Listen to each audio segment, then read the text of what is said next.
There is more to me, Queen Eliara of Elfgard, than my elven magic. Just as there's more to Geico than saving you money, Geico also gives you 24/7 access to licensed agents online, on the phone, or on the Geico app. And while I am a mighty elf queen, I am also a mighty big fan of barbecue potato chips. Minions! More smoky mesquite.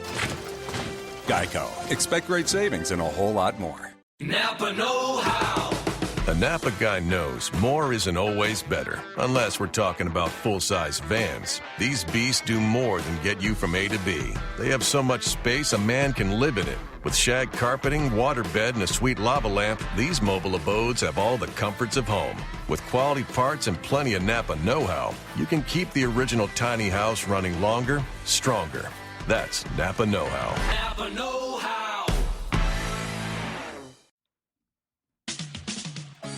We are the New York Knicks. I'm back. Back in the New York groove. Well, it's the Knicks. New York.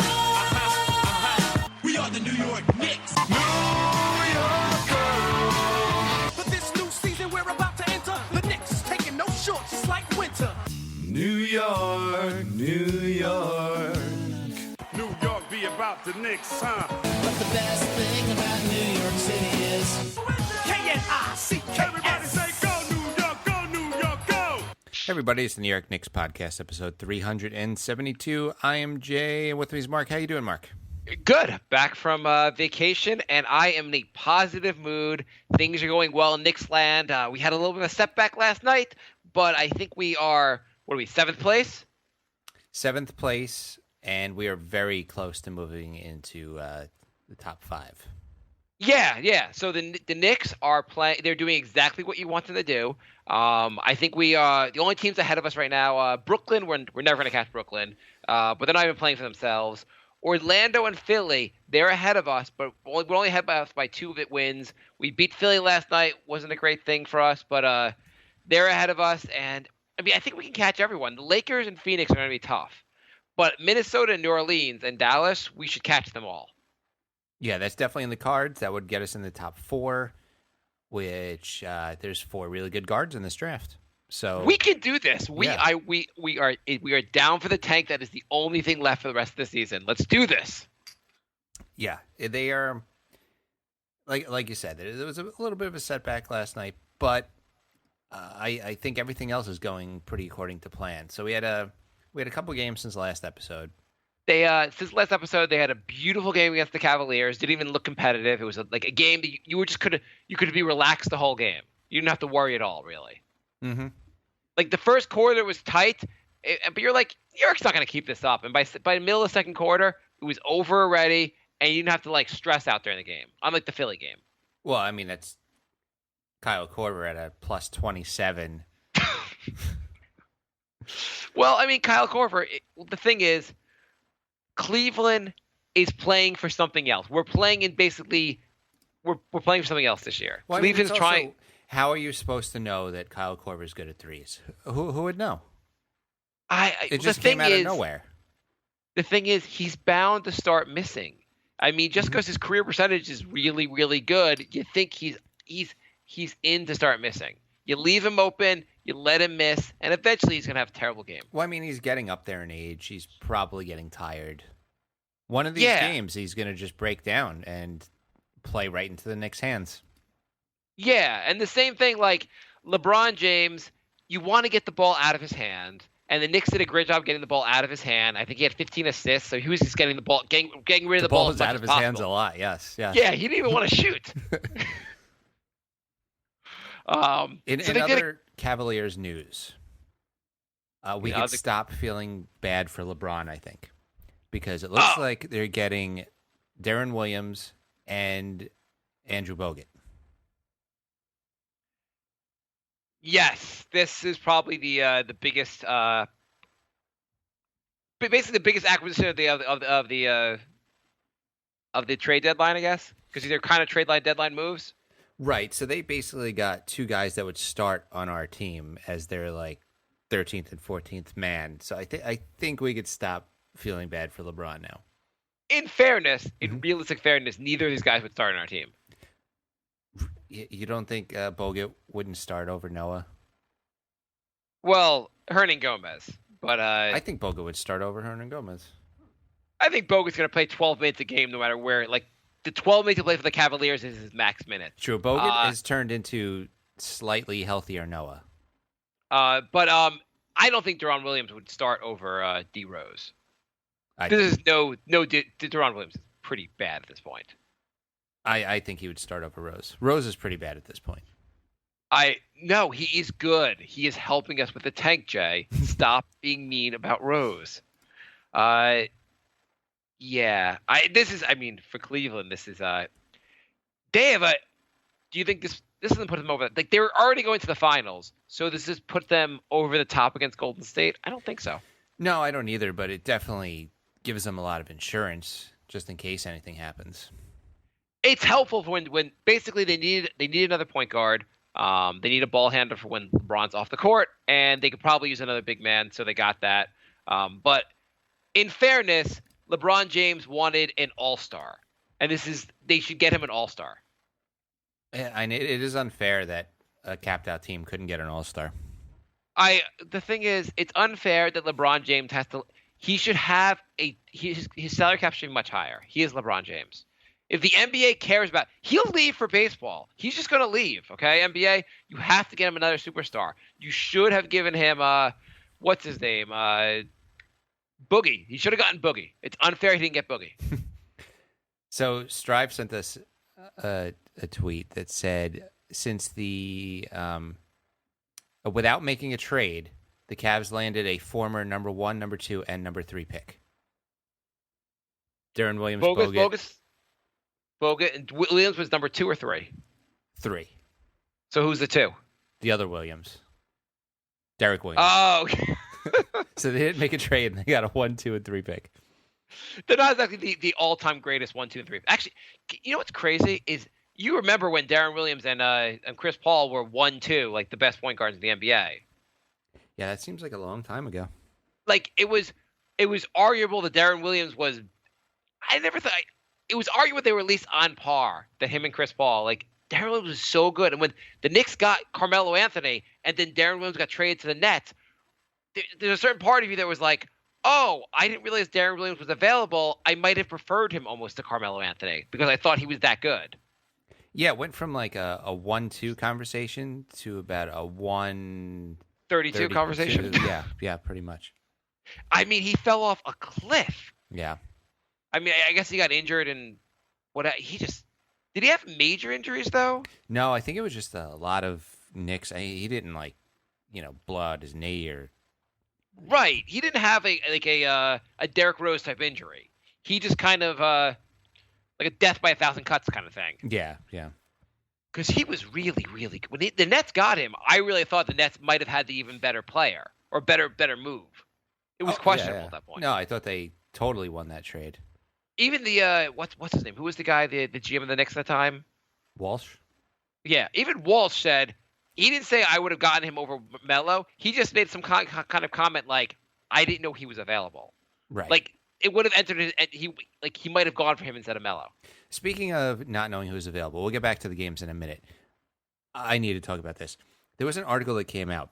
Tell me if you think this is true or not. The article says that other GMs were saying that Phil was very hard to get a hold of during the trade deadline. Yeah.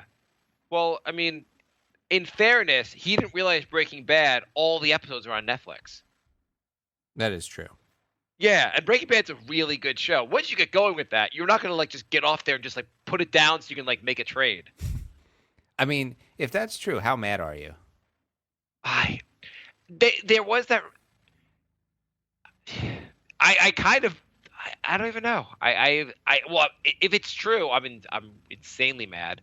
I don't know if it's true. I don't know. If that's true, he should be fired, I think. I mean, there's so much. If it's true, he signed Joakim Noah's $72 million contract. He should be fired. Well, yeah, that too. And that one we know is actually true. I don't know. I mean, you kind of hope you make a move. So the Knicks made 0 moves to the trade deadline. Not a one. I don't know. What do you think happened? Do you think Phil just said, I'm going to have an asking price. If they don't meet my asking price on these players, then I'm just not going to make a move. I mean, that's basically the story. That sounds about right. Yeah, he probably had an idea in his head what those players were worth. He was wrong, and he didn't get the offer. There was a lot of Rubio for Rose rumors going around, and the rumor was that Minnesota pulled out at the last minute. It was just about to happen. Well, I thought the rumor was the Knicks wanted another piece for him. Another piece included. The Minnesota kept saying no, no, no, no, and then eventually Phil tried to go back to them, and then they pulled out. Right. It's just, what is your opinions on Rubio? My opinions on Rubio is he's not the answer, but it was an obvious trade to make. It'd be great if Minnesota would give you another piece. If they don't, that's fine. You're going to have the money in the offseason. You're not going to get anyone that's so much better than Rubio. Rubio's on a pretty decent deal. He passes. He's the pass-first kind of guy. Someone pointed out they were like somewhere on one of the messages on the blogs, they were like, well, Rubio's a terrible shooter. And someone was like, yeah, his true shooting percentage is higher than both Rose and Jennings this year. Right. He's a bad shooter, but he's not shooting good at all. But he has had flashes lately. He had a couple threes the other night. He was 6 for 10 last game. He's never going to be the answer, but it seemed like a move. Even if you're developing a team, and like it just seems like a move that you should make. Because right now you're getting nothing for Rose. Well, I mean, I don't think he's top tier point guard, but I think he's a really good point guard. He's above average point guard, and I think he's better than it was an upgrade from Rose. Here's the thing. Say we don't get one of those point guards in the draft, right? Okay. But we have Rubio. Even if you get this point guard in the draft, you're still going to want another point guard. You're not going to just say that guy's your starter. We're done. Well, yeah. But okay, say we don't have Rubio, we don't get one of those point guards in the draft. Now we're looking at paying one of the free agents $20-25 million a year. Do you want to pay like a Jeff Teague or a George Hill $20-25 million? I mean, I think that's completely insane. I'm calling it right now. They're gonna max out George Hill. I'm calling it right now. If they do, I may not stop throwing up. Mm-hmm. I also think you do that, it's just idiotic because you're going to go one terrible contract on top of another terrible contract. George Hill's fine. He's not a bad point guard, but he's not that much better than Rubio. Well, the thing is, George Hill is very good, but he doesn't fit the timeline. Do you want to get a point guard who's 30, 31, and then have him be... Well, yeah. Do you think he's twice the price also of Rubio? He's that much better than Rubio? I don't, but I think that's what he's going to get. No, I agree with you. I think Rubio could probably, if he was going to become a free agent, would probably get more money now. I just think next year is completely a rebuilding year. You want to get young guys. You're almost better off just giving Jennings like another $5 million a year or $6 million a year and just having him be your point guard and trying to develop some other guy. Right. I want to go young. I think bringing in a George Hill, the problem with a George Hill, you give him $25 million a year, and if you draft one of those point guards, you can't play him because George Hill now has the job. Yeah. Well, also, you're not getting any other pieces. Like, the Knicks need to get like 2 or 3 like $10 to $12 million guys instead of like one max guy, because the Knicks aren't one piece away. Well, you made some joke a while ago on Twitter. It was something like, "Hey Phil, the trade deadline's coming up. We're only 5 or 6 guys short of a team." So it was something about, I forget how you phrased it, but you're right. Like, the Knicks need 5 or 6 players. Yeah. I mean, I know people are saying like, "Oh, we got a bench, we got Kuz, and we got Baker." Those guys we like, but those guys aren't. Let's start getting realistic about these guys, really. Well, the thing is, there's always a matter of like in psychology, something that you always have a greater fondness for something you own than what someone else owns. Yeah. So a guy on your team, you always will think a lot higher of than if Kuz was on Phoenix. You would have just said Kuz, whatever. You wouldn't think that highly of Kuz, but you think highly of him because you watch him every day. Exactly. He's all right. He's decent, but we like him a lot more just because he's on the Knicks. He's this year's Landry Fields. Yeah, we need better players. We need flat out better players. Kuz might get a little bit better. I'm not saying get rid of Kuz. I'm not really bashing Kuz. I'm not either. Saying, No, I do like him. I'm just saying, like, if you think our bench is set because we have Kuz and Baker on it, you're wrong. I like Ron Baker. I'd like him to develop, but there are a lot of players out there that are a lot better than him. Yeah. That you can get now. You need a lot better players. The difference between like the Knicks and the Cavs are playing different ball games right now. The Cavs are just on a whole nother. And I know we're not going to be better than the Cavs anytime soon, and the Cavs have LeBron James, but we should be closer. You want to be closer to them. The Knicks are playing in a different league than the Cavaliers. It's not even close. No. And during the broadcast, I forget which announcers were saying like they were making jokes about how like the Cavs basically the only reason the score keeps getting closer was the Cavs are just playing around with the Knicks. The Cavs just like anytime the Cavs kind of like stop caring, the Knicks like will get a couple points closer, and the Cavs are like, no, we'll beat you again. Right, like I know people were saying, oh, going into the fourth, it was kind of close, and the thing is, playoff time when they're in like SmackDown mode, it's not going to look anything like this. It's the equivalent. The Knicks are like an 8-year-old, and the Cavs are like a let the 8-year-old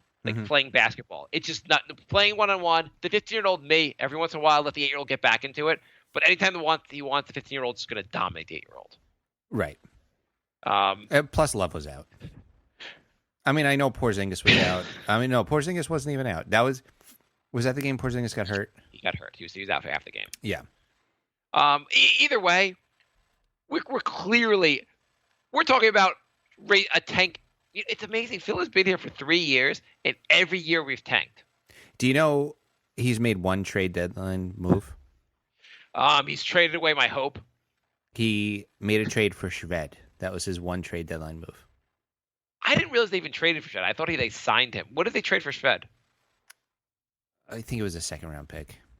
I really like Shved because the one thing he did. I'm sure I don't know if he's really like NBA material, but the one thing he did, he was always get to the line. Shved was a guy. He was that year's Landry Fields. I loved Shved. He was better than Landry Fields. Probably, yeah. I thought he was decent. I thought he was decent. I don't know why the Knicks didn't bring him back, but every year the Knicks have feels like we're gonna make the playoffs, and then by the All-Star break we're like, hopefully we can get a number 1 pick. Right. Except for last year, it was like, we don't have our pick, so I don't know why we're losing games. It's an interesting situation. So, my take on the trade deadline is... Wait, hang on. Okay. I just want to say, if you look at the teams we're playing against right now, we are pretty close. Brooklyn has 9 wins. Brooklyn is such garbage. There's no way to catch Brooklyn. Mm-hmm. But Philly, it's reasonable if Philly... Well, Philly would have passed us if they beat us last night. Last night was so they played Philly last night. The Knicks were up comfortably most of the game, and you were watching the game being oh god damn it, the Knicks are gonna win this, and it's gonna ruin the tank. Were you watching the game? I was at a bar and I caught the last 5 minutes, and it was funny because half the people at the bar were rooting for the tank. Like when Okafor hit that shot, I saw a dozen people cheer. The thing is, it's also weird to watch the Knicks and want them to lose because I can't. I like watching the Knicks, but it's hard to watch your team and want them to lose. And they were up by a bunch. I was like, this is miserable. And then they almost pulled it off. I hate rooting for the Knicks to lose, but it's time to get realistic.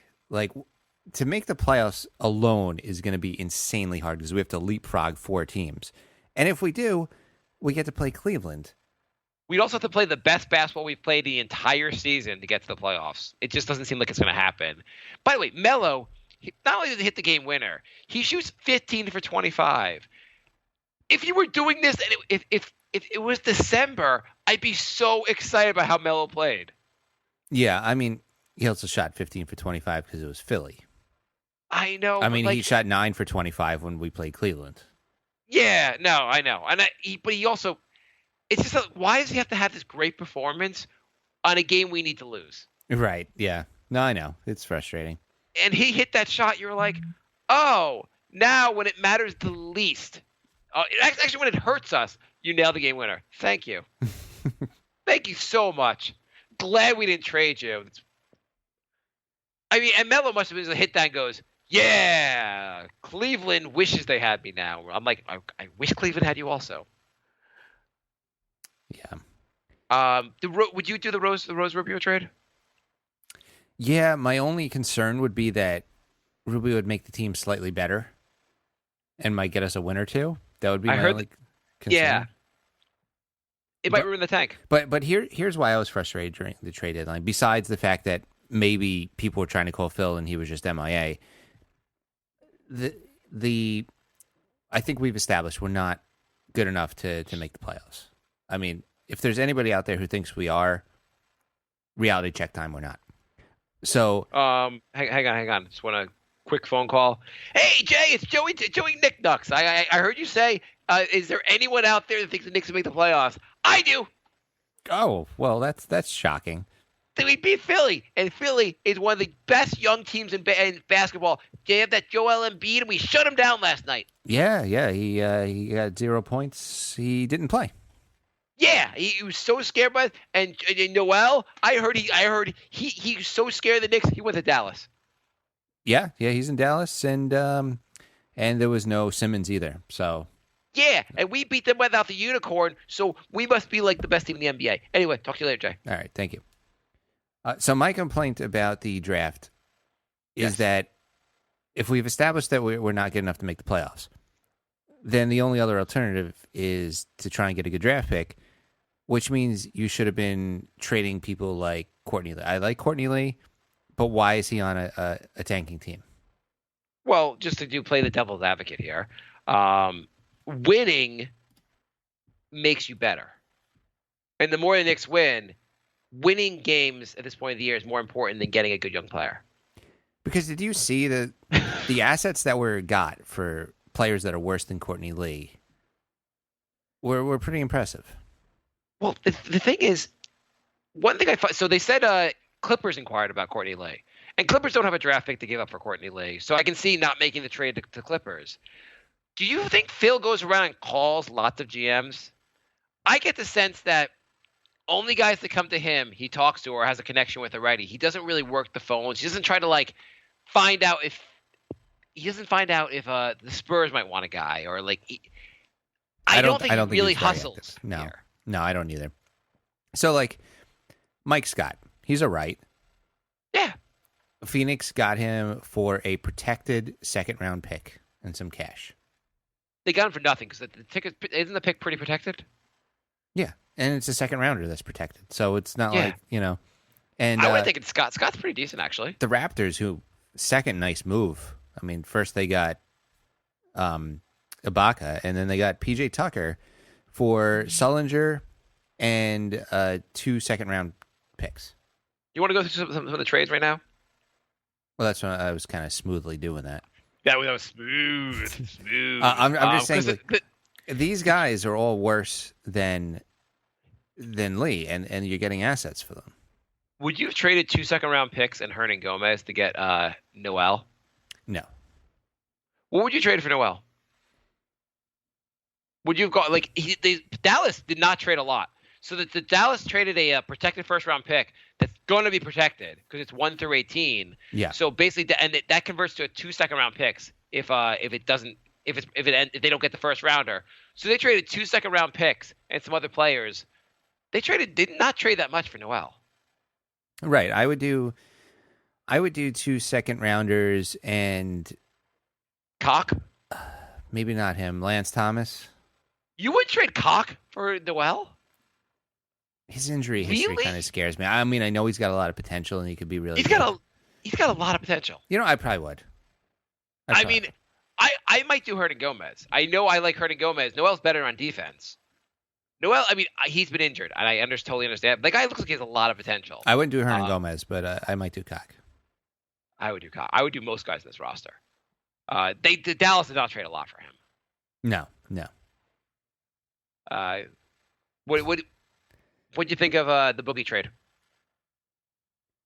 I think it is a weird trade because Sacramento obviously did not get a lot in return, but New Orleans is still completely terrible, and I don't know if those guys fit together.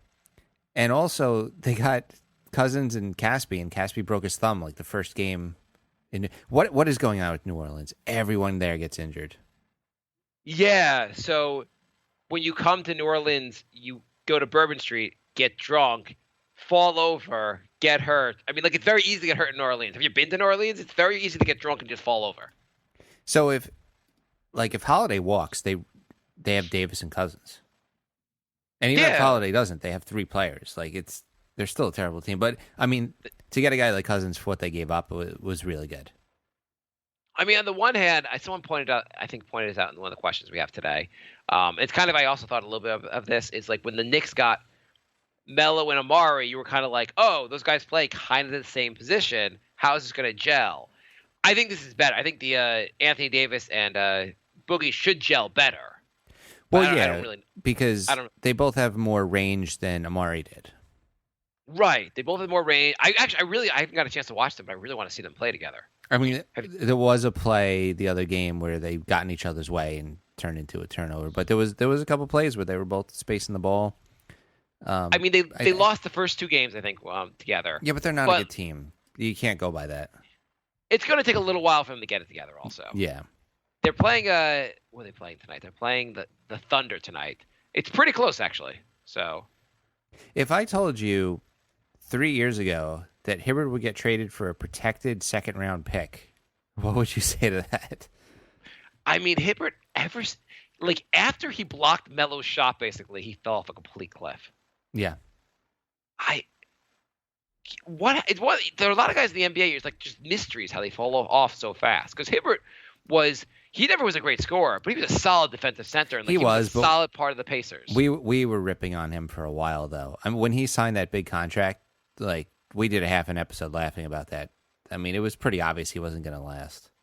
Yeah. No, I agree with you. It's just it's funny how fast he's fallen off. I mean, when he was like 26, he was running like he was 80. Yeah. There was one big trade, other than the Cousins one, the Thunder and the Bulls. Taj Gibson, McDermott. What did the Bulls get? Anthony Morrow, Joffrey Laverne, and Cameron Payne. And if Cameron Payne, you might know, is the guy who dances with Westbrook on the sideline, and nothing else. Sorry. What did the Bulls get? I don't understand. They gave it. Taj Gibson's pretty good. Right. Like Oklahoma's better for this trade, right? Yeah. I guess I didn't realize Taj Gibson's like 30 already, so maybe they're just going with youth movement. Yeah, I mean that's fair. They kind of had a logjam with their big men. You know what's funny? Also, just moving back in a second, Sacramento. The first or second game without Boogie there. What's his name? Went off for 28 points. Cauley Stein. And I was like, oh, this frees up Cauley Stein. He's gonna be so good. And the next game he had like 3 points. And no trade deadline is complete unless Ilyasova gets traded. He's gotten traded 5 times in the last 2 years. Holy. I don't even know what team he's on anymore. He is now on the Hawks. He was on the Sixers. The Hawks have become garbage really fast. The Sixers got Splitter, which I don't understand why you would want. He doesn't seem to fit what they're doing. Well, I don't understand also. He was pretty good with the Spurs. Yeah, but he was always injured, and the Spurs knew it, so they dumped him. He hasn't been healthy since he left the Spurs. Yeah. But I think who else was in that trade? Didn't they get a pick or something? Who, the Hawks? No, the Philly. No, the Hawks got a second-round pick. Philly got draft considerations. I don't even know what that means. I don't know. The Philly also has so many second-round picks that they could just pay for them, pay for groceries with their second-round picks. Yeah, it wouldn't hurt them. They have so many. The Philly, they really as far as tanking. I mean, they still have such a bad roster after all. In theory, Embiid is really good. He's missed a lot of games this season. He's missed his first 2 years. He's looked great when he's played. He's missed a lot of games this year. In theory, he'll be healthy next year. Simmons is out for the rest of the year, but in theory, Simmons is really, really good. How does Philly keep drafting guys that are injured? Well, they were doing that on purpose for a while. Yeah, it's they knew of these injuries, I think, so that they could stink an extra year and get more good draft picks. Well, there was the Sarek one when they drafted him. And they say stay. They told him to stay overseas for 2 years. Right. Well, 3 out of their last 4 lottery picks didn't play the first year they got drafted. Noel, Simmons, and Embiid. I mean, that's almost impossible to do, even when you're trying to do that. Yeah. I mean, their roster is really bad. I mean, I was watching the Knicks. I'm like, the Knicks, it was almost tough for them to lose to Philly because Philly is so. And I know they have a lot of potential. I think Philly is in a better position than the Knicks going forward. But Sarek is looking pretty good. Yeah, he has spurts where he looks good. I mean, Okafor, I know I was watching against the Knicks, but he looks pretty good against the Knicks. I don't get why he can barely play for them anymore. Well, now that they know, I mean, yeah, I don't know. I mean, you just think they could put him in you'd think he'd have a solid. I understand he's not that great at defense, but you would think at least even when Embiid plays, you would think Okafor with the second unit would be a solid guy off the bench. Yeah. But he's been garbage pretty much the whole year. Rockets did a really good move too. Brewer for Lou Williams. Yeah, that was actually a really good. I like the Rockets. I think they're fun to watch play. The D'Antoni offense, except when he coaches the Knicks, he's really fun to watch. They played Minnesota, I think, last night, and they took 49 threes. I mean, that's just freaking nuts. But they have guys that can hit a lot of threes. And now they have even more. They made some sneaky good moves lately. They could be a dark horse contender. What are they right now? The 3rd or 4th seed? Yeah, I was kind of. They are 3rd right now, and they're 4.5 games ahead of Utah. I thought their defense wouldn't be good enough, but they're so potent on offense that it doesn't really matter. Yeah, they're letting up 108 points a game, which is what you'd expect, but they're scoring 115, which is second only to Golden State. So they're just running teams off the court. Yeah, you just shoot 3 after 3 after 3, but you can make them. That's the crazy part. Yeah.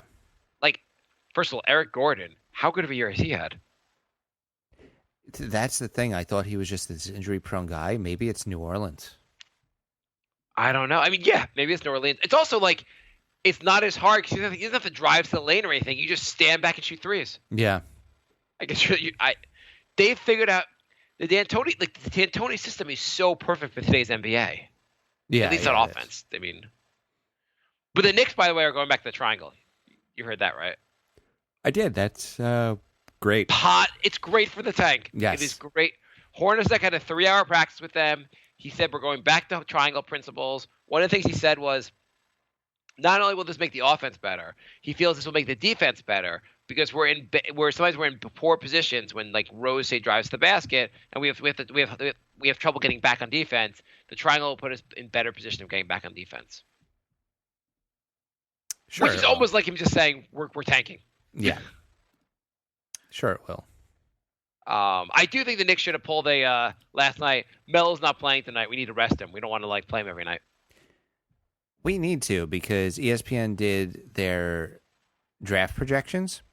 Yeah. And they're projecting the Knicks to pick 8th and draft Frank Tilanica. I don't know enough about these guys. Tilikina.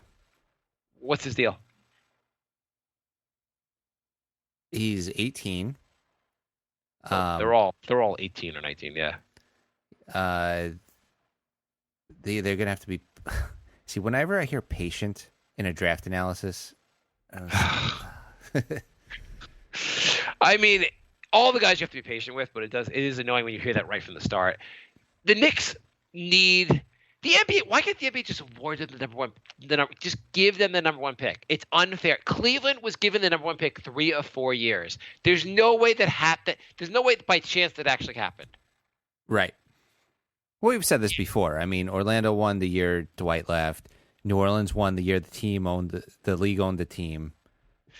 Cleveland, I think. Well, Cleveland, LeBron left, so they gave it to Cleveland, and I think maybe the second year, they maybe that happened by accident. But then LeBron's coming back, so they give it to him again. Right.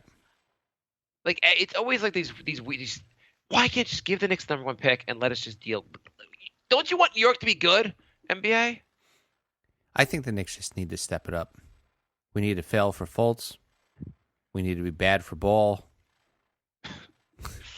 I mean, could you have a bet? What's his name? It's We need to be miserable for Monk. What's Ball's the name? What's his first name? Lonzo. Lonzo Ball. Doesn't Lonzo Ball sound like he was born to play in the NBA? That's his real name? Yep. Losing for Lonzo. Lonzo be balling tonight. I mean, like, how much do you want to say that? Play like hell for Markel. Yeah. I mean, I'm excited for March Madness so I can watch, like, these guys play. I don't really watch the college season that much, but March Madness I'll watch. Oh, how would you step it up? Let's what do we do here to step it up for the Knicks? Let's go back and forth on some ideas. Okay.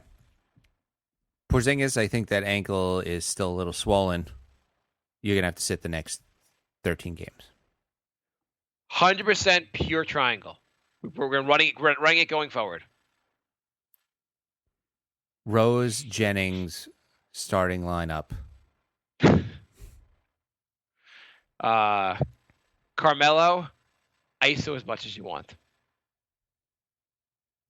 Anything involving Noah. They're bound to miss from three. Cover the long twos. I think it's time for the machine. Let's give Endor 20 minutes a night and see what happens. I really think he's going to develop. Carmelo Anthony wins an all expense paid trip to like around the world.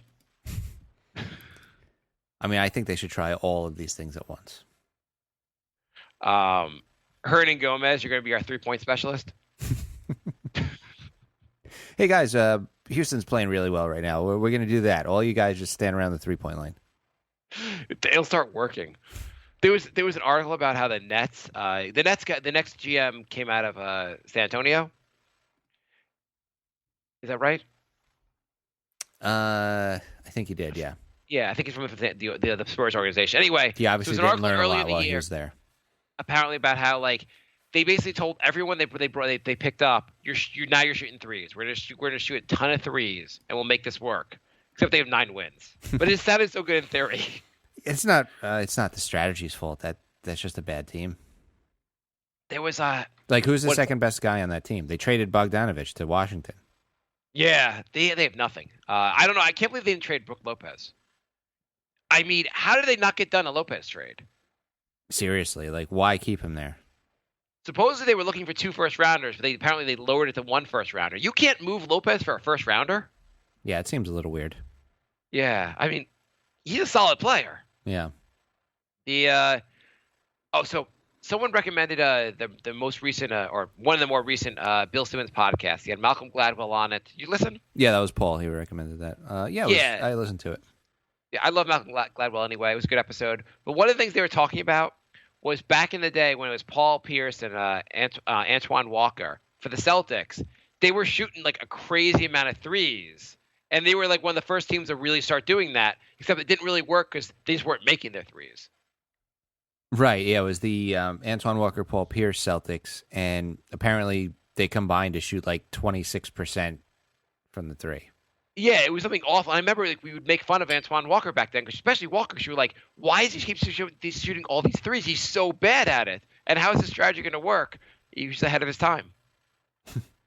Yeah, he had the strategy right. He was just bad at shooting. Why do you think so they were talking about also why are guys I mean it has to be just with practice, I guess, but like why is the NBA so much better at shooting threes now than ever before? Yeah, I think it's just practice. I mean, I guess guys have started buying into the system, and so now guys just keep shooting practice. Well, I mean, guys never practice it as much as they used to. They're encouraging big men to shoot threes, and I think they strictly told big men not to shoot threes back then. Yeah, that's true. I mean, Brook Lopez is shooting threes for the Nets. I mean, it's insane. Like, if you remember, Ewing would shoot like 2 threes a season. When he did, it was like a shocking moment. You're like, oh my God, Ewing's taking a 3. I always thought Amari should have shot more threes for the Knicks. Yeah. I felt like he could shoot the 3. I mean, I knew it was a small sample size, but he seemed like he could make it when he did shoot. Right. That would have helped. I thought that would have helped his game. Let's go to some questions. Wait, just Kyle O'Quinn, point forward. Yeah. That I wanted to do that also. J.R. Smith becomes our workout coach. Magic Johnson becomes our GM. What do you think about that? I think the person who went through his entire timeline and retweeted all his bad picks is my favorite person on Twitter now. What were the weird tweets? If I had the number one pick, I would absolutely take Brandon Knight first. The Suns couldn't give him away. They were dying to give him away. No one wanted him. That Jimmer guy is the real deal. I forget the rest. There was so many good ones though. It's just when you read them all together, you're just like, oh my god, this guy's gonna like run a team now. Is it weird that this that we're letting? And I know he's team president, right? Like Phil, and he has a GM also. Yeah. Is it weird that I understand Magic Johnson knows a lot about basketball. I understand Phil knows a lot about basketball. Is it weird that we're giving these very complex, high-end jobs to guys that have zero experience in these roles? Yeah. Yeah, it is. They were saying how Magic was like reading up on the CBA. You're like, that's a really complicated document. You might want guy that just is not reading up on it, but actually just knows it when you hire him. Yeah, it's not something you're like, oh, I'm just gonna brush up on this. Yeah, you want someone that just like kind of knows it already. Like, I got a CPA test coming up. I'm not like, hey, I'm just gonna brush up on the CPA stuff. Like, you wouldn't. Well, first off, also, if they're hiring someone to be an accountant, they're not going to be like, oh, hopefully you can pick this stuff up. Right. I don't know why the NBA, they're like, oh, you played? Hopefully you can pick up running an organization. So weird. I mean, I know like there are actors that like direct movies. I think the Oscars tonight. But you don't just go like, oh, that Brad Pitt, he's a great actor. Why don't we just have him run the movie? Hey, I watch a lot of movies. Can I direct the next movie? Yeah, why don't you just take a big fan? Instead of just going like giving it to Magic Johnson or Phil Jackson, just be like, Joey Nickelnuts, he comes to a lot of Knicks games. We'll make Spike Lee the GM. Why make Spike Lee the GM? Right. He seems like a smart guy. He makes and he's why just make him? He comes to a lot of games. Make him the GM. Marc and Jay, co-GMs. Yeah, why not? We follow the games. I'm sure we could do as bad a job as Phil.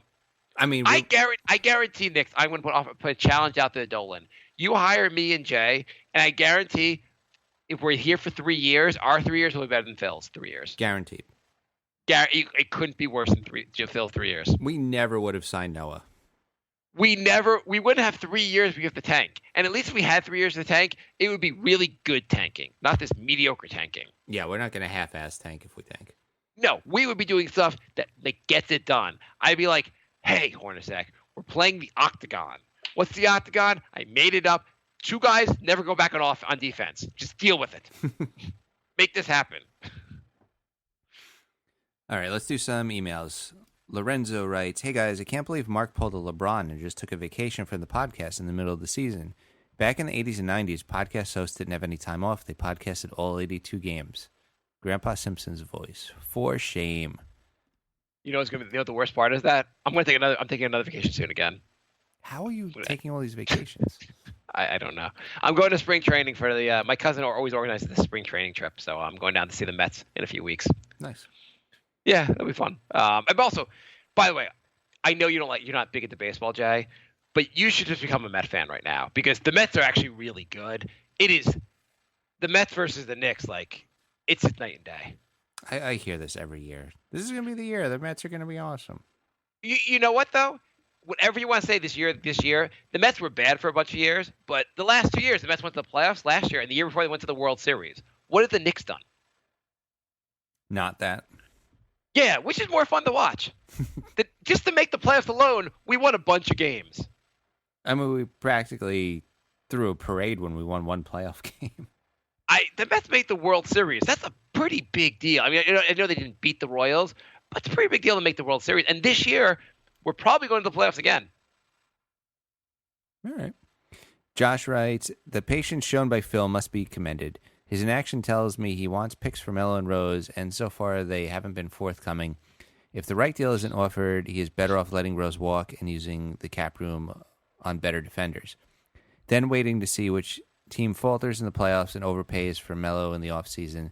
Celtics losing close games because they couldn't get a bucket down the stretch would be ideal. Perhaps they'll give up the Brooklyn pick for Melo then. Clippers getting bundled out of the second round again might get them interested in giving up some future picks. 2020 Clippers first rounder could be very handy by then. If the Cavs get tossed, then GM LeBron would almost certainly demand action. They could oversell to a team with picks at which we could get in for Melo to the Cavs. So while we'd all love to see what we can get for Rose and Melo, it's not completely necessary to make a move before the deadline. Thoughts? Well, Melo, you can still trade him in the offseason. Totally agree. And you might be able to get a better deal for Melo in the offseason. Rose, this is pretty much the only time you're going to trade him. Right. Yeah, I saw somebody, because I was complaining about Courtney Lee, and somebody said on Twitter, we could trade him right before the draft. Courtney Lee is the type of player that teams want for the playoffs. Yeah, no, I agree with you on that. But at least you still have a window to trade him. You can trade him before the draft, trade him in the offseason. The Rose thing, you really just missed the window there. And also Jennings. Unless you're bringing Jennings back next year, you should have traded him. Yeah. I was just thinking we should have done a bit, and I know we didn't do this bit, but we should have had exclusive behind the scenes clips from the trade deadline, where you'd be like, I'm Minnesota's GM. I wonder if we can make that Rubio Rose thing happen. You dial up and you see here, busy signal again. And you have Cleveland calling up I wonder if we can get Melo. Hello, you've reached Phil Jackson. I'm not here right now. Please leave a message. I think we can make some moves right before the draft. I don't know. They're not going to. They're not going to, but it's possible. I mean, I think Phil will make some moves. I don't know what he's doing this offseason. I mean, on the roster, who's back next year? Melo's back, obviously. Lance is back. Hernan Gomez is back. Rose is gone. Lee is back. I think Kuz is a multi-year deal, right? Yeah. Kuz is back. Cox back. Jennings is back. A lot of years we usually have tons of holes, tons of spots to fill. We don't have that many this year. Holiday they have to re-sign him, right? They have to. Endor is a 1-year deal, so he's off unless they sign him. Plumlee, I don't know how long. I don't think they signed Plumlee to. By the way, and where are they now? Chase and Randall, you know where he is? Didn't he sign a multi-year deal and then get waived? Yeah, I don't understand how these deals work, but I thought Philly guaranteed. They signed. I know it wasn't guaranteed, but I thought they signed him to a 2-year deal, and now he might be back in Westchester. Let's go for it. Apparently, Westchester owns his rights in the developmental league. So, by the way, it's not called the developmental league anymore. What is it called? It's not called the D League anymore. No, I didn't even know that. It's called the G League. I'm not making a bid or anything. I think they sold the rights to name. It's the Gatorade League now. Oh Jesus! I'm pretty sure. Let me look this up. I don't know if it takes place right away. I'm calling it the D League. It says the NBA D League to become the G League under Gatorade sponsorship. Yeah, I'm gonna just go ahead and call it the D League. I'm just gonna call it an embarrassment. Well, actually, this actually makes some sense because the guys in D League get paid jack. So, anything they can put more money into the D League, you can call it to whatever you want. You can we all drink Gatorade League. I'd be fine with it. Those guys probably they make jack shit in that league. So yeah. So do you think any trades are going to actually be made this offseason?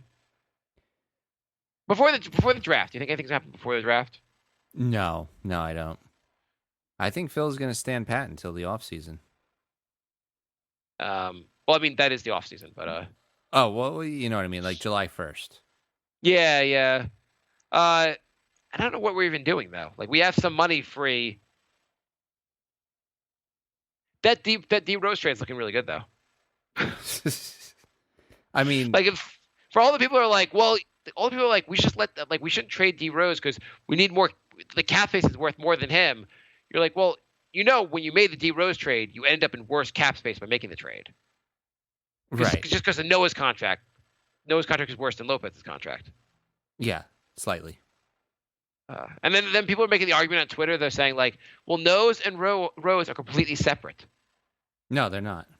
I don't know how anyone can say that's separate. I mean, it was separate transactions, but we got Noah because we traded Lopez. Yeah. It's not. You didn't have to make the second move, but the second move, the Noah move was never going to happen if you didn't trade for Rose. Right. Okay. Nick writes, Whatever. Hey guys, I've been a fan since 92, and this has to be the most frustrating year as a Knicks fan. Why the hell did we get Noah? He should be in retirement home, and why is everyone going nuts over a mellow game winner last night versus Philly? We need the tank for Malik Monk. Knicks need the Knicks tape back. And of course, Mark, let's go Mets. Yeah. Do you think every year around this time we've gotten an email that says, this has to be the most frustrating year as a Knicks fan? Yo, other than the 54-win season and maybe the first Melo Amari season. So 4 out of 6 years, yes. Well, I'd say like every year after we got 154 games, we missed the playoffs that year and we weren't playing as well. That you could have said this is a frustrating year. Then the tanking year, then the year. Yeah, every year since then has been the most frustrating year. It's the new Knicks slogan. New York Knicks, every year is the most frustrating year.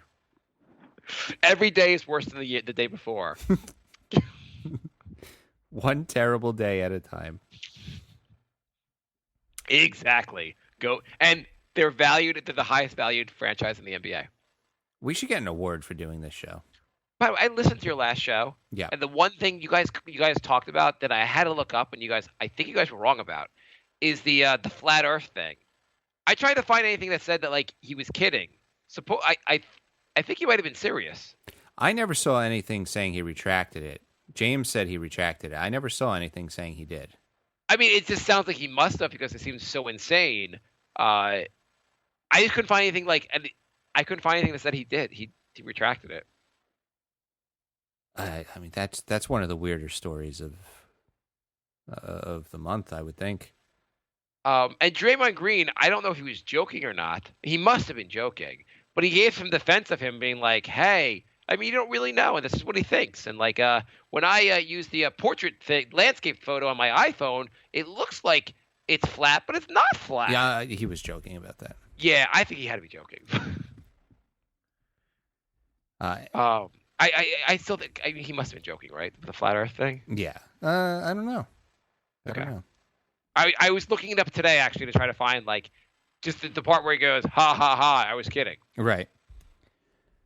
Kevin writes, what are your guys' thoughts on the coaching staff saying they're going to implement more triangle offense? And 2, would you sign Drew Holiday as our future point guard or roll the dice in the draft? On the first part, more triangle equals more tanking. Down for it, as long as they stop doing it next year. Right. What do you think about the? I think it would be good to get it out of their system. Be like, Phil, look, we tried it again. It's still terrible. Did you hear what Derrick Rose said about the triangle?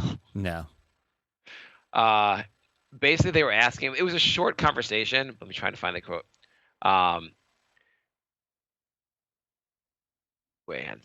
What did he say here? They asked about it, and he goes, "It's just different. It's a different offense. You're always in the corner as a point guard. You're always in the corner and just got to play off reads and play that way. It's new, not only to me, but for everyone that's here. I mean, every game it's something different. We're trying to figure out different plays, different options that you have. I get a lot of my points off random baskets unless you see me go to the post. And that's how you know it's a play for me. It's just random basketball." That's good to try a different strategy every game. That seems like a real winning way. How insane does it sound? Like you're talking about a triangle. You've been trying to like it's this far in the season, and your point guard's just like, I don't have any idea what the deal with the triangle is. Right. I just have no idea. Whatever. Not exactly glowing endorsements. I mean, can Phil just stop with the damn triangle thing already? I mean, I don't understand what his obsession was. I get it. It worked like 20 years ago when the league was completely different. Well, maybe if Phil was coaching the team, it might work. But Phil's not here. He's not coaching. Right. And Drew Holiday, I would rather get one of the guys in the draft. Well, I mean, you could do both. They're not mutually exclusive. Well, if you get Drew Holiday, you're going to be paying like over $20 million. I know. I of the guys available, I mean, with the caveat that there's no way in God's green earth Chris Paul is coming here, I think Drew Holiday, if you're going to target anyone, Drew Holiday makes more sense than anyone else. Right, but he's had about 0 healthy seasons since he came into the league. Right, he's due, just like Korver's due to miss threes. Yeah, I mean, I didn't want to give out any giant contracts this offseason. I'm completely against these 4-year, $100 million deals. Like, just don't do them. I don't see why it's necessary. I mean, if you're contending, totally get it. If we're 1 piece away or 2 pieces away, totally get it. The Knicks are just so far off that, like, don't lock yourself. No contract should be longer than Noah's, first off. Well, it can't be now. Thank God they made it from 5 to 4. What do you mean? Well, Noah will have a 3-year deal, basically, after this year. I meant no one should exceed Noah's life in this team. Oh, yeah.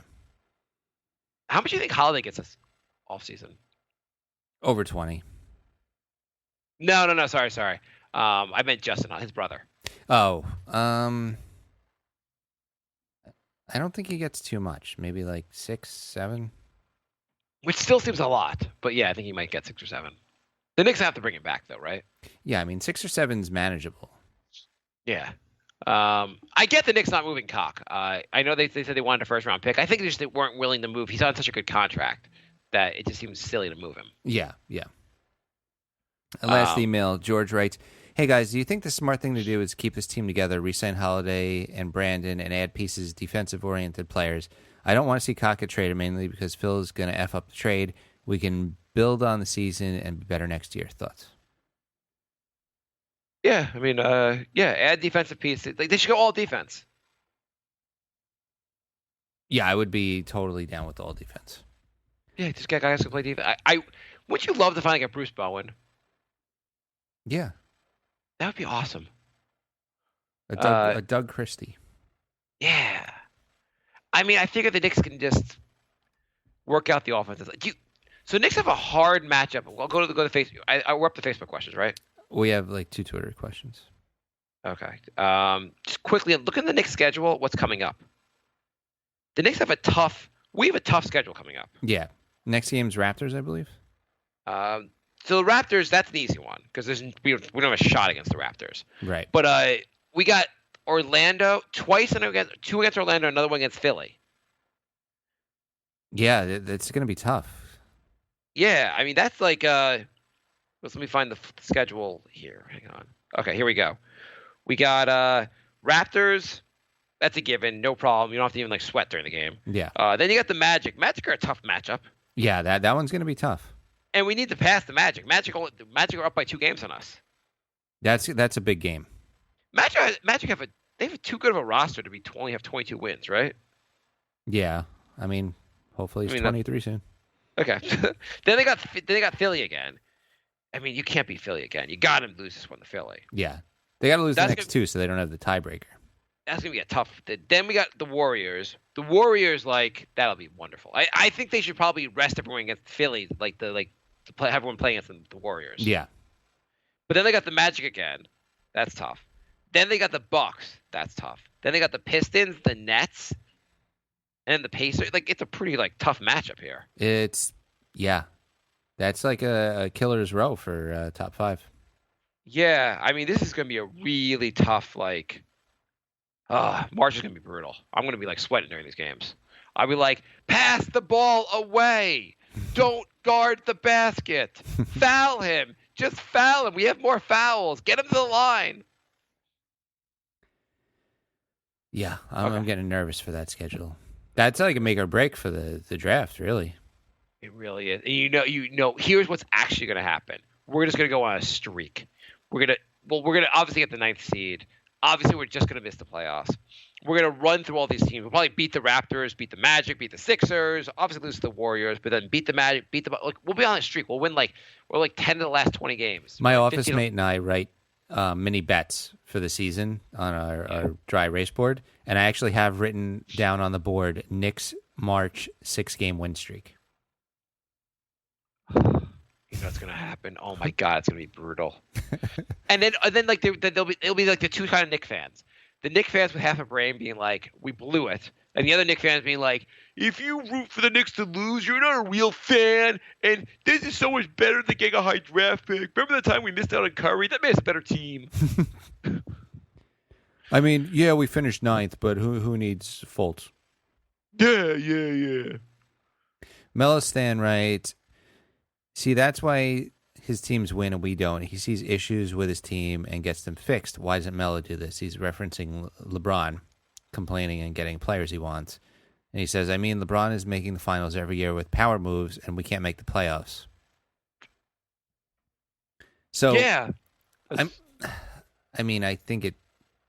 don't think it's as much Mello saying he needs more help as management for the Knicks has been just completely incompetent.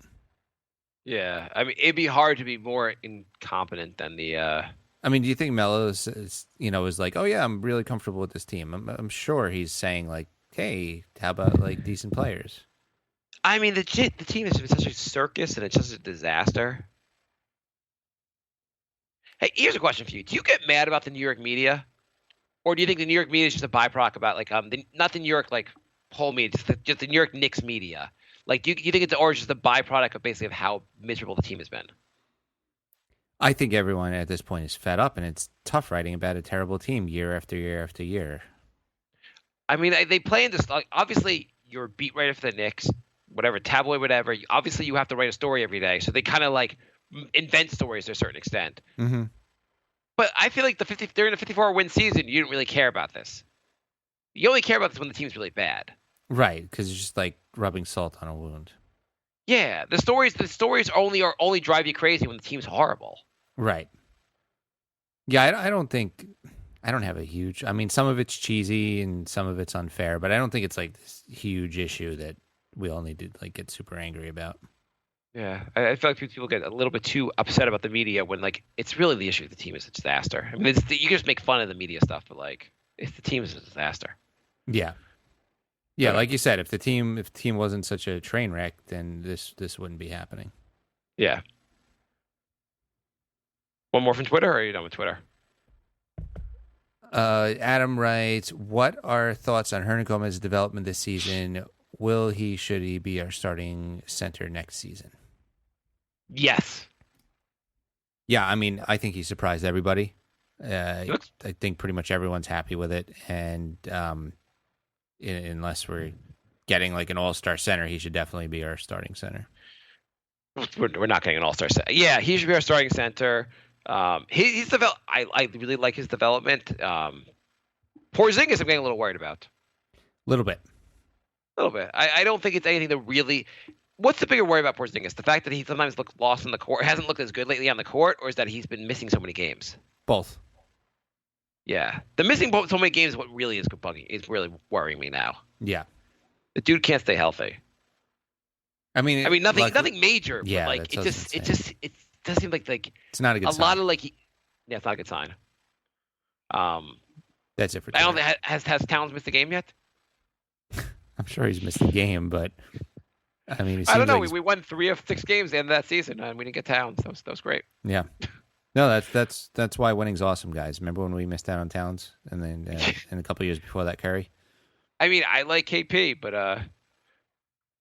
anyway, the Sasha writes, what kind of plan does Phil have, or does he have a plan? I don't think anybody sees what plan he has. It seems like, halfway through the season, it looks like he's gonna blow the team up and tank, and then he goes ahead and signs Noah. So like, what the hell is he doing? I don't know. I don't know what his plan is. It's very inconsistent. He keeps blowing the team up, but then signing win-now players. Not that Noah's a win-now player, but I guess Phil thought he was. In theory, he was a win-now player. In theory, Phil took a giant gamble on this season. Yes. Phil looked at this team and said, we're 2 players away, and Rose and Noah are those players.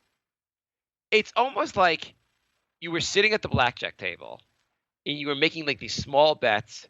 You had like a bunch of chips. You were doing kind of well, but get small chip. And Phil comes over and goes, "Hey, dude, just push it all in." Just throws it all into the fender and goes, "Oh well." You win some, you lose some. Yeah. I mean, he just took a giant bet in the season, and it really, it was a lot to bet. Is he more longer term or short term? You think? What do you think he cares more about? Does he care more about? I know he came here saying he wanted a sustained winner, and he came here saying we were going to make the playoffs every year. Do you think he cares more about making the playoffs, or cares more about the longer term?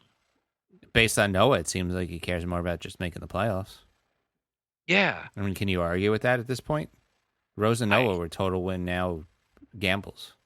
Outside of him trading away draft picks, which he hasn't traded away first round draft picks. Mm-hmm. You have to say that he really has just been much more focused on the short term at the expense of the longer term. Yeah. Tristan writes, on a scale from 1 to 10, how dumb were we for getting excited for Phil Jackson when he was hired? 8. I mean, we did mention that he has no experience and this might not be great. But I mean, in retrospect, I guess we didn't make a big enough deal about it. I mean, the thing is, Pat Riley had no experience, and Pat Riley has done a great job in Miami, right? Yeah, but I feel like Pat Riley is more like a player guy instead of I'm gonna make this system happen. It doesn't matter who my players are. Yes. Pat Riley's I'm going to get 3 of the greatest players of my generation on the team. Well, Pat Riley, I mean, before he was blessed with the big three there. He drafted Wade. Did he draft Wade or Wade? I think Wade was under him, right? Yeah. And Wade obviously very good player. And then he made the trade for Shaq. He won a title before the big three got there. Yeah. I mean, obviously Miami, by the way, is on fire right now. Yeah, they're playing really good ball, which is weird because they made almost no roster moves.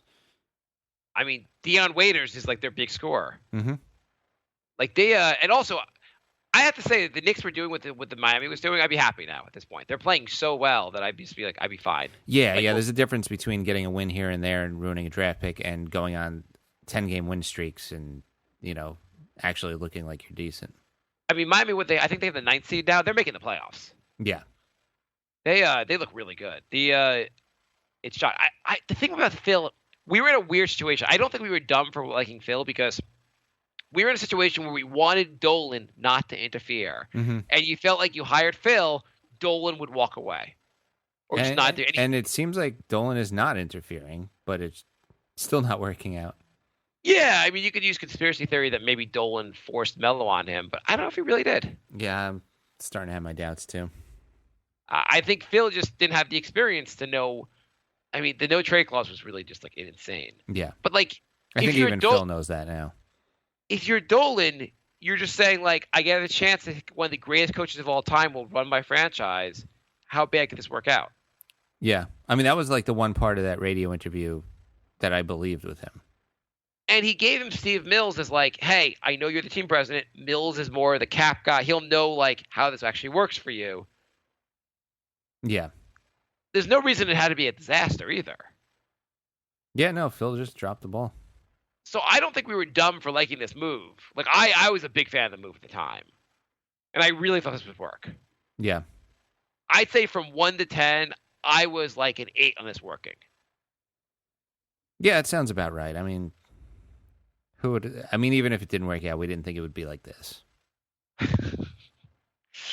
So, Jay, I'm going to go back 3 years in time and tell you, I know we're getting Phil Jackson. We will take the first 3 years the years that Jackson's here. What do you think? It's not even a real tank, though. It's a fake. I mean, the first year, I guess he started getting rid of guys, so it kind of was a real tank. Right, but then he reversed the tank, and then he went back to the tank, and it's make up your mind. Are we tanking or are we not tanking? I mean, the second year clearly wasn't a tank because, we didn't have a draft pick. Right. Even if it looked like. Yeah, I don't know. Lee writes, what would you guys like to see the Knicks do with cap space this offseason? Not blow it on one guy. Yeah. I give out more deals that are shorter term. Yeah, I don't want to see we have $20 million, one guy $20 million, now we're all good. I would have an eye towards having a lot of cap space when Noah leaves. Right. Do you think realistically we could really compete with Noah's contract? It's going to be really, really hard. I mean, you can't have 20% of your cap going to dead weight. It just doesn't work. Yeah. That was one of the issues when we had Amari here is Amari's contract became a dead weight and you couldn't bring other guys in because the contract, it was just a couple it was a noose around your neck. Yeah. To make that work with a guy like that on your contract, you have to get a LeBron. Yeah. It's one thing to have a $5 million deal that you just we're just going to eat this and it's garbage. $18 million is a lot of money to have it just be dead weight on your team. Yeah. Logan writes, on the TNT broadcast, they kept mentioning how the players didn't have to worry about being traded anymore. Do you think that actually has an effect on how a team will play for the rest of the season? I think it only has an effect that week. I don't think they're going to be like, oh, we're not getting traded now. We're going to be awesome. But I do think that week players are nervous, and I could see that affecting their play. I could see Rose now being like, I'm not being traded. I have to just go all in for me because I'm going to be a free agent. Yeah, that might actually make things worse. Yeah, same with Jennings. Any guy that's going to be a free agent is going to be like, nah, I got to get my numbers up. Yeah. Grant writes, Korver scored 20 on us. I was expecting that. The last time we played Cavs, he scored 12 on us. Is Korver getting better or we're getting worse? Little of each. Korver was playing terrible before he got traded. Every time I saw my grandmother when I was kind of growing up, and she was getting older. She's since passed, but she was like, are you getting taller or am I getting shorter? It's kind of a little of each. Yeah. Frank writes, we are definitely 100% without doubt resigning Rose to a max deal in the offseason, right? It has to happen. It's absolute most illogical move that could be made. I'd put money on Rose resigning. You never know with the Knicks. It could happen. Would you be shocked by a 3-year, $60 million deal? I would. It made me throw up, but you would be shocked? I would be surprised. I don't know if I'd be shocked. I would not be that surprised. I could see the Knicks being like, they try to get Teague, Hill, they don't get him, and they're like, well, Rose is the next best option. Right, we got to spend that money. Got to spend the money. It's lighting a fire in my pocket. Stone writes, do you think the Laker fans are right to be excited about Magic Johnson taking over the team, or is he about to become the next Phil Jackson? I think he's about to become Phil, but I don't know. I'm just basing that on everything he said. I'm just basing that on his words. He has he's got a decent amount to work with there. He's got a lot of resources. It seems like they're going to have a top pick this year. From what he's been saying, he's just going to ask all his old teammates. He's like, or players that were on the Lakers. He's like, I'm going to ask Robert Horry stuff, and I'm going to ask James Worthy stuff. It's like, okay. Is that for real, or is it the Onion talking about what he's going to do? That's what he was saying. Is there? Yeah. Is there an obsession with getting your old players involved? I like the idea of getting old players. You wish the old players had some experience before. Magic Johnson worked his way up in some fashion. Yeah, just because they were good players doesn't mean they should be talent scouts. Yeah, I don't know. Kobe's taking a role with them also, or no? He said he wants Kobe too. Yeah, why not? Yeah. Kobe should be their drill instructor. He'd be probably he'd lead some good practices. Yeah. All right, lightning round. Okay, Jamie writes, why? It's probably Jaime actually, because his last name is Reyes, so I'm pretty sure it's Jaime, not Jamie. Jaime writes, why the F did we not get Rubio? I really wanted Rose gone, and now we have to see him drive all day. Also, what did you think of the Cavs Thursday? Kind of covered that already. Gregor writes, could you talk about possible moves this offseason and who the Knicks should target in the draft class? Let's save draft stuff for when we have a better idea where we're picking. Yeah, right now it could be anywhere from 11 to 3. Yeah. Or 1. If you fall in the top 4, you can get that 1 pick. Yeah. You could be 11 and get the number 1 pick. That one. It's a lottery guy. Kenny writes, what did you have for breakfast today? Thought I'd change the subject for laughs.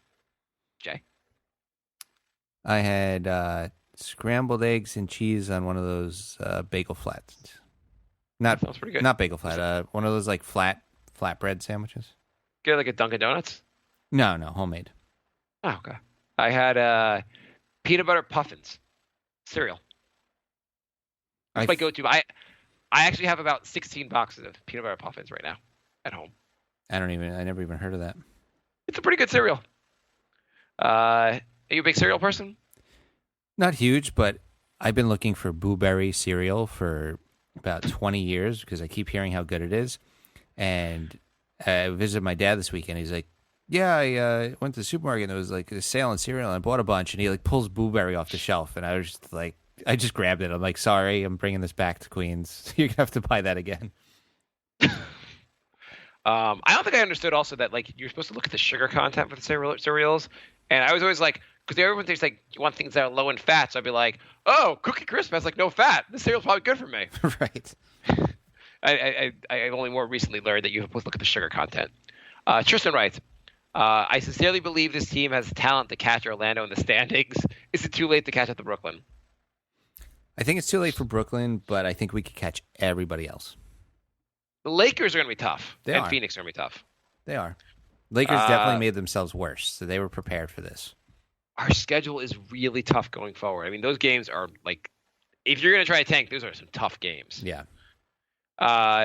Frank writes, what portion of the process are the Sixers in after the abysmal trade deadline for them? Who had a worse trade deadline, the Knicks or the Sixers? They didn't get a lot for Noel. No, they didn't. I think the Knicks had a worse trade deadline just because they should have made themselves slightly worse. Think about it. If they downgraded even slightly, it would be so easy to get like a top 3 pick. Yeah. Is Embiid going to play again this year? Yeah. I think he's coming back soon. Really? Okay. Because what's the deal with? Like, he's just been out for a long time. Well, he had a tiny meniscus tear. Yeah, but they said that wasn't a major issue. No, it's not. But he's only been out like 2 weeks. Okay. Frank writes, the first thing I thought of when the New Orleans traded for Cousins was Amari and Amelo and the issues with spacing. I think Sacramento made the right move, and it was a good trade for them. I also think there's almost no chance of this move working out for New Orleans. Thoughts? Yeah, I mean, there's definitely potential for this not working out. They do have range, though, so I mean, floor spacing might not be as bad as it looks on paper, just because they could have one of them stretch out to the 3-point line. You also you have a pretty good point guard with them right now. Yeah, they're 0-3 right now with him. But they lost to the Thunder. Yeah, but it's Drew Holiday's a pretty good point guard to pair with them. I mean, if they bring him back, obviously. I feel like this should. I don't know. You. In theory, you have these guys that are like two of the most dominant big men in the game. They should work out together. Other teams have done this. Yeah. David Robinson and Tim Duncan look pretty good together. The thing is, they need to get they need a full starting lineup. They only have 3 good guys on the team. Yeah, if you look at the rest of the guys, well, they have Frazier, your man Frazier. Yeah. But they really have not much else. Alan writes, we're almost done. Alan writes, hopefully the Knicks tank the rest of the season. Plus, Melo needs to shut up. The direction of the team is behind KP window is not. The direction of this team is behind KP window, not his. Yep. Also, if Melo doesn't move in the offseason, will the media call him out for keeping the team as hostage? Like he'll play well so that F them in the draft over the next 2 seasons. You can't get mad at Melo at this point. They gave him a no trade clause. They maxed him out. Yeah, you can't get mad at Melo for using the no trade clause they gave him. Why should Melo be like, yeah, I'm going to make my wife and kids move just to make the media happy? Yeah, I'm not going to go to New Orleans to play there. Like, I gave you 3 teams, work it out. Yeah. Alan writes also, what do you think about Shaq and JaVale beef? I think it's dumb. It's kind of funny. It's funny. I don't know. I kind of think do you think it's serious, or I kind of think they're joking around? Well, I mean, Shaq's been razzing McGee for a while. I could see McGee getting pissed off at it at this point. He's been kind of relentless for like years. Yeah. And they're even like, I saw one where they were like, you know, why are you doing that to him? And he's like, you know, Shaq was like, yeah, he's a joke. Like, he's terrible. And like, he was like really mean about it. It wasn't said like a joking way. Jaime writes, two more. Jaime writes, the Knicks need to start playing better so we can win the finals this year. Thumbs up. Almost there. And what do you think about the Magic and Dan situation? Also, if Magic is going to do the same things as Phil. What's the Dan situation? Gilbert? I don't know. Yeah, I'm not sure. I mean, I assume he's talking about Magic Johnson with Magic, obviously. Yeah. Do you see Oakley sat next to Dan Gilbert? Yeah. Oh, that's probably what he's talking about. Yeah, that was interesting. I mean, I don't know why Dolan had to go on the radio and accuse Oakley of that stuff. I don't think Oakley is like a drunk and walking around doing all that stuff. I mean, even if he is, the best thing that's for him is not for you to call him out on the radio. Yeah. I don't know. I mean, obviously, it's also like he went to the Cleveland game and didn't have a fight with the guards there. Like, what's going on with obviously there's personal issues between him and Dolan that we just don't know. We're not aware of. Yeah.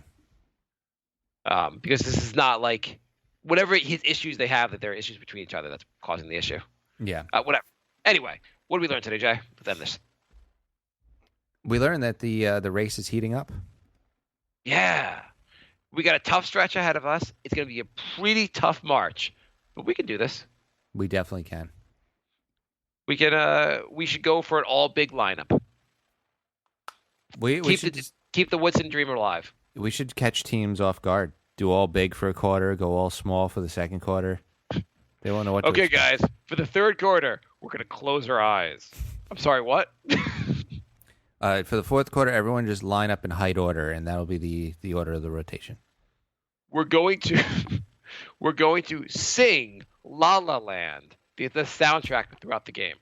If you're on the court, you're singing. Fourth quarter brought to you by Interpretive Dance. Okay. For this quarter, we are going to only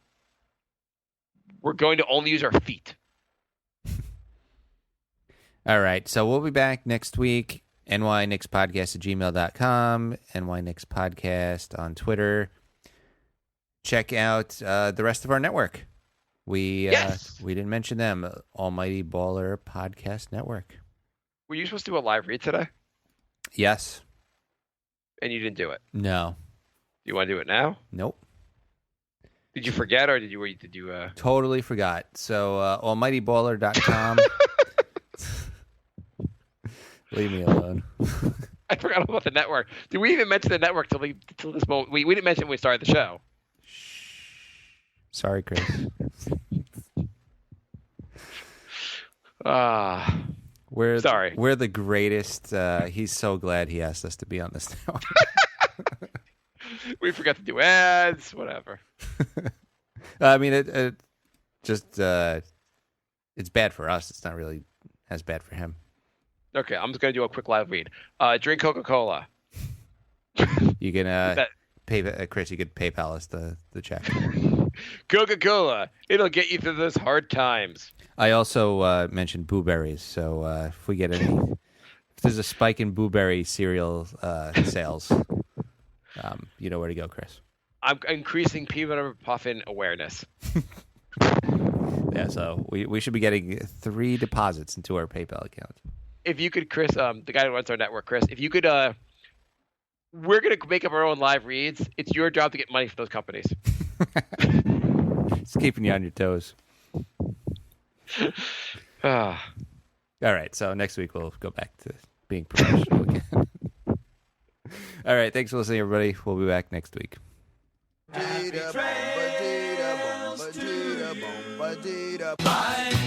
love. Goodbye, everybody. Goodbye. It's all over. the end. Say goodbye. You better go away. I'm gonna leave you.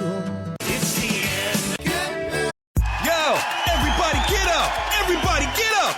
Everybody needs to understand that I'm more than simply a hype man for this rap group. Just like Geico is more than just a company that can save you money. Geico also has fast and friendly claim service, so they can help you when you need it most. And while I do love being a hype man, I also love reading for children's audiobooks. Like Little Bo Peep, she lost a sheep, and she don't know where to find them. Yo! Geico. Expect great savings and a whole lot more. Just leave me alone. Feels so good to say goodbye. I'm sick and tired and I'm saying goodbye. Goodbye, girl. Goodbye, goodbye, goodbye. Everybody. And now, insurance-minded speeches from Geico. It's a common expression, don't look a gift horse in the mouth. However, what if the horse's mouth is filled with useful insurance tools? This is the exact case with the Geico app. Yes, the app is free and therefore a gift horse. However, look inside the app and behold, emergency roadside assistance, digital ID cards, bill pay. Get the Geico app. Look it in the mouth, get amazing services. Thank you.